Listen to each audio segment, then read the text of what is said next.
Cevriye'nin mutfağına hoş geldiniz. Bugün sizlere yapımı çok kolay ıspanaklı tava böreği yapacağım. Hem çok beğeneceğiniz hem çok lezzetli, pratik. İçerisinde ıspanak, mantar, kaşar ve taze soğandan oluşan nefis bir börek tarifi. Böreğimizin yapımına başlayalım. Malzemelerimiz 3 tane yufka, küçük bir kase rendelenmiş kaşar, 1 kaşık tereyağı, baharatımız ve yeşilliklerimiz var. 1 tutam maydanoz, mantarımız var 5-6 tane, 1 tane soğanımız var, kuru soğan, 4 dal ıspanağımız var, 4 dal da taze soğanımız var arkadaşlar. Malzemelerimizin tamamını doğrayalım. Çok küçük doğramamıza gerek yok. İri iri, gelişigüzel doğrayabilirsiniz. Zaten pişeceği için mantarlar da biliyorsunuz küçücük kalıyor. Ispanak da aynı şekilde. Malzemelerimizi de hazırladıktan sonra şöyle göstereyim. Pişirmek için artık mutfağa geçebiliriz. Tavamızı ocağa alalım. İçerisine 1 yemek kaşığı tereyağı koyalım. 2 yemek kaşığına yakın zeytinyağı koyalım.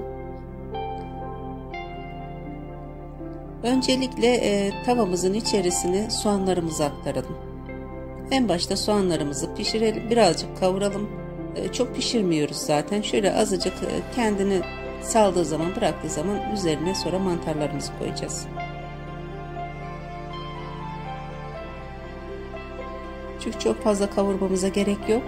Hepsi birlikte pişecekler. Mantarlarımızı da atalım.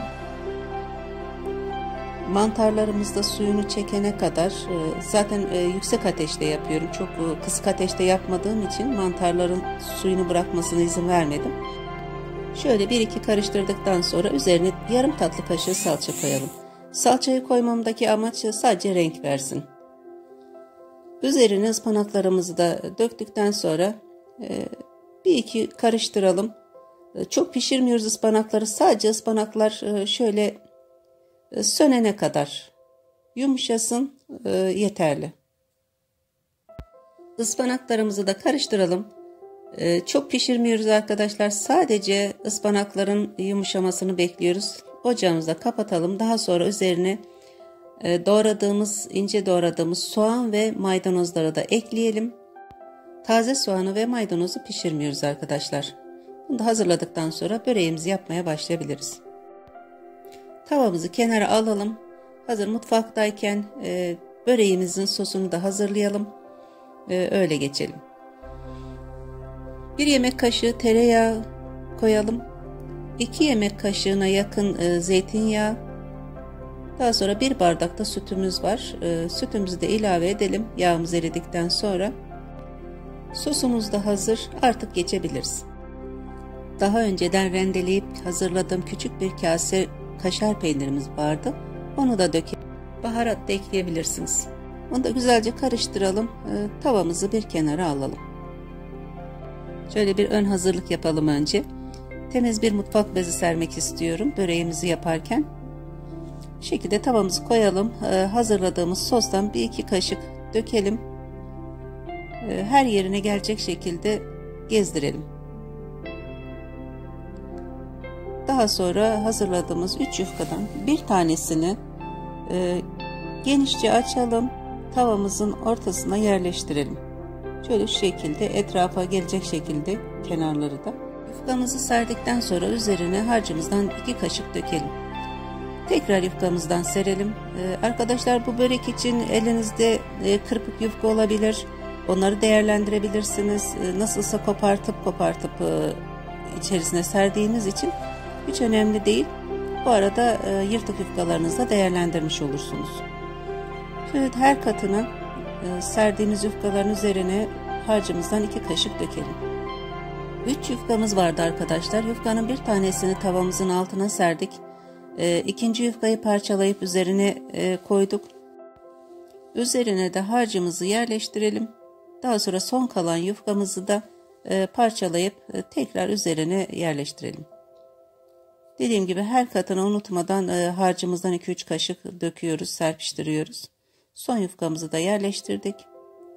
Daha sonra en alta serdiğimiz yufkayı kenarlarından toparlayıp üzerine kapatıyoruz. Yufkamızın tamamını toparladıktan sonra şöyle güzelce yerleştirelim. Elimizle de düzeltelim, bastıralım şöyle. Kalan harcımızı da üzerine dökelim.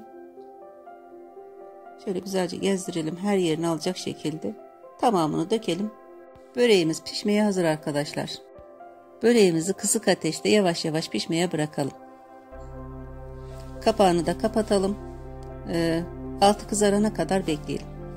Böreğimizin altı da kızardı. Şöyle bir yerinden oynattıktan sonra kapak yardımıyla ters çevirelim. Altının daha iyi kızarması için tekrar tereyağı sürelim.